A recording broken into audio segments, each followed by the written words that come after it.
Hi friends, welcome to the desk.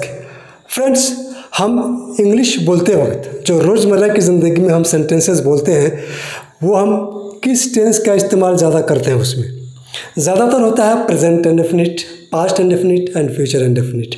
दूसरा present continuous, past continuous and future continuous. Okay friends, तो आज हम इन 6 tenses का English बनाना सीखेंगे स्ट्रक्चर के साथ। ओके फ्रेंड्स, इंग्लिश बोलना कोई मुश्किल नहीं है। इंग्लिश बोलना सीखना कोई मुश्किल काम नहीं है और उतना आसान भी नहीं है। अगर आपने ठान लिया कि मुझे इंग्लिश बोलना सीखना है तो इंग्लिश सीखने के जो रास्ते हैं, जो वे हैं, जो मैं आपको बताता हूँ वो करना शुरू कर दीजिए। आप 1 महीने में आप बहुत ही बड़ा बदलाव देखेंगे अपने अंदर। इंग्लिश काफ़ी कुछ बोलना शुरू कर देंगे आप।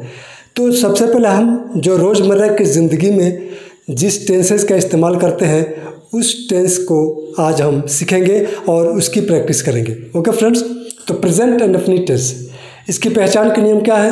ता है, ती है, ते है, क्रिया का अंत में आता है तो वो प्रेजेंट इंडेफिनिट कहलाता है।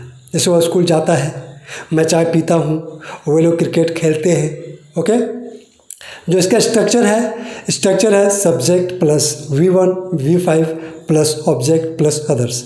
V1 और V5 में थोड़ा कन्फ्यूज़न हो तो मैं आपका क्लियर कर देता हूँ कन्फ्यूज़न कि V1 यानी कि वर्ब का पहला फॉर्म, V5 यानी कि वर्ब का 5वां फॉर्म, यानी जिसमें एस या ईएस लगता है। ओके, तो एस और ईएस किसके वर्ब में लगेगा, किसकी क्रिया में लगेगा?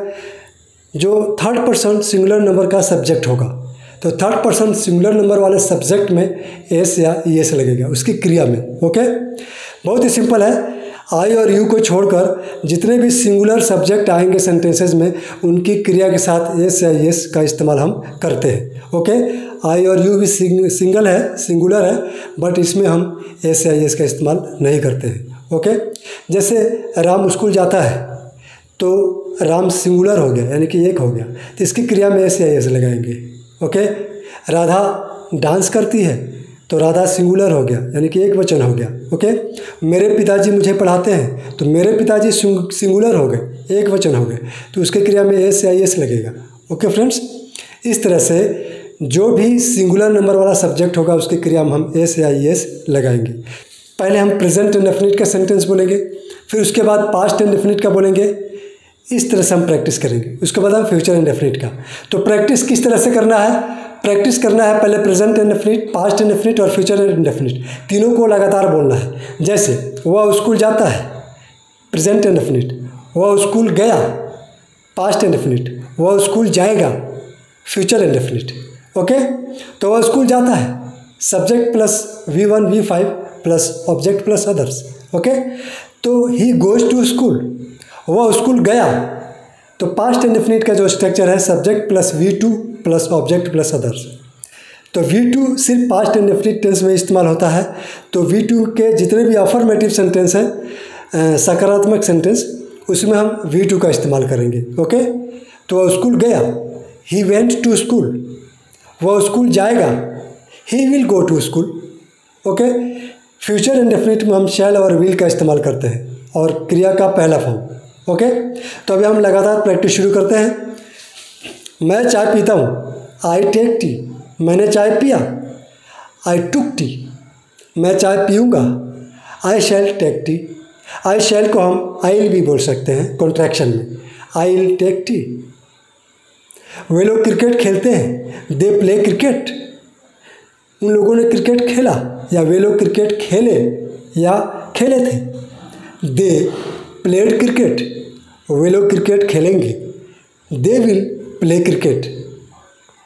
वह मेरे घर आता है, he comes to my house, वह मेरे घर आया था, ही केम टू माई हाउस, वह मेरे घर आएगा, he will come to my house. मैं दूध पीता हूँ, आई ड्रिंक मिल्क, मैंने दूध पी ली, आई ड्रैंक मिल्क। मैं दूध पीऊँगा, आई ड्रिंक मिल्क। मेरे पिताजी मुझे पढ़ाते हैं, माई फादर टीचेज मी, मेरे पिताजी ने मुझे पढ़ाया, माई फादर टाउट मी। मेरे पिताजी मुझे पढ़ाएंगे, my father will teach me. गाय घास खाती है, काउ ईट्स ग्रास। गाय ने घास खाया, the cow eight grass.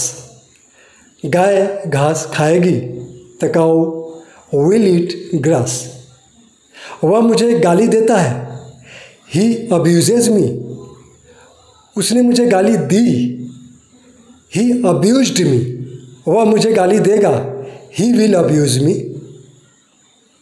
Okay friends, तो इस तरह से आप भी सेंटेंसेस की प्रैक्टिस कीजिए। Present indefinite, past indefinite and future indefinite tense. Okay, वो आता है, ही कम्स। वो आया, ही केम। वो आएगा, ही विल कम। मैं नहाता हूँ, आई बाथ। मैंने नहा लिया, आई बाथ्ड। मैं नहाऊंगा, आई विल बाथ। वो अंग्रेजी बोलता है, ही स्पीक्स इंग्लिश। उसने अंग्रेजी बोली, ही स्पोक इंग्लिश। वो अंग्रेजी बोलेगा, ही विल स्पीक इंग्लिश। तुम खेलते हो, यू प्ले। तुम खेले, यू प्लेड। तुम खेलोगे, you will play. Okay friends, तो उम्मीद करता हूँ कि ये जो रास्ता, ये वे है, वो आपको अच्छी तरह से समझ में आ गया होगा कि किस तरह से आपको प्रैक्टिस करनी है। हम ज़्यादातर इसी का इस्तेमाल करते हैं, present indefinite tense, past indefinite and future indefinite, रोज़मर्रा की ज़िंदगी में जो बोलचाल में है। और दूसरा है present continuous, past continuous and future continuous.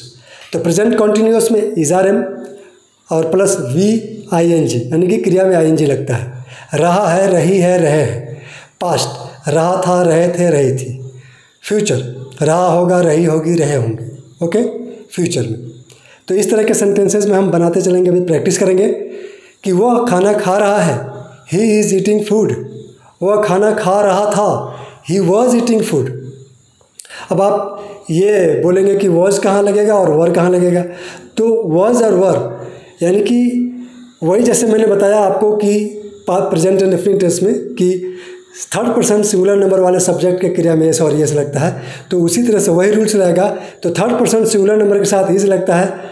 इसी तरह से थर्ड पर्सन सिंगुलर नंबर के क्रिया में सेंटेंस में पास्ट कॉन्टीन्यूअस में वॉज लगेगा और बाकी सब में वर लगेगा। और जो आई है, आई में हमेशा वॉज लगता है। सिंगुलर नंबर है, फिर भी इसमें वॉज लगेगा। तो मैं खाना खा रहा हूँ, आई एम ईटिंग फूड। मैं खाना खा रहा था, आई वॉज ईटिंग फूड। मैं खाना खा रहा हूँगा, भविष्य की बात हम कर रहे हैं, जैसे कि कल सुबह या कल दोपहर में। तो हम आने वाली बात करेंगे फ्यूचर में, तब हम उसको बनाएंगे इस तरह से कि मैं खाना खा रहा हूँगा, I will be eating food. Future में शैल और बी के साथ बी का इस्तेमाल होगा और क्रिया में आई एन जी। ओके, वे लोग खेल रहे हैं, दे आर प्लेइंग। वे लोग खेल रहे थे, दे वर प्लेइंग।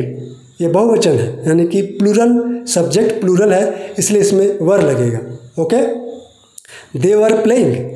वे लोग खेल रहे होंगे, दे विल बी प्लेइंग। वह पढ़ रहा है, ही इज़ रीडिंग। वह पढ़ रहा था, ही वॉज रीडिंग। वह पढ़ रहा होगा, ही विल बी रीडिंग। मेरे पिताजी पढ़ा रहे हैं, माई फादर इज़ टीचिंग। मेरे पिताजी पढ़ा रहे थे, माई फादर वॉज टीचिंग। मेरे पिताजी पढ़ा रहे होंगे, माई father will be teaching. Okay friends, तो उम्मीद करता हूँ कि आपको ये 6 टेंसेस अच्छी तरह से समझ में आ गए होंगे और किस तरह से आपको प्रैक्टिस करनी है वो भी आपको समझ में आ गया होगा। तो इस तरह से आप इस वे में प्रैक्टिस कीजिए, आप रोज़ प्रैक्टिस कीजिए इन 6 टेंसेस का।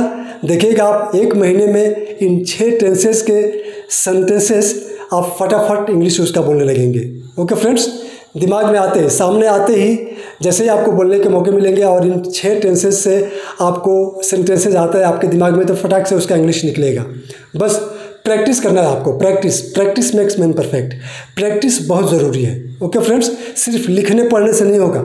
आप बोलने की जितनी ज़्यादा प्रैक्टिस करोगे उतनी ही ज़्यादा आपकी इंग्लिश इंप्रूव होगी। ओके, आपकी जो फ्लुएंसी है वो बढ़ेगी। ओके फ्रेंड्स, तो अब तक हमारा वीडियो देखने के लिए थैंक्स अ लॉट एंड धन्यवाद।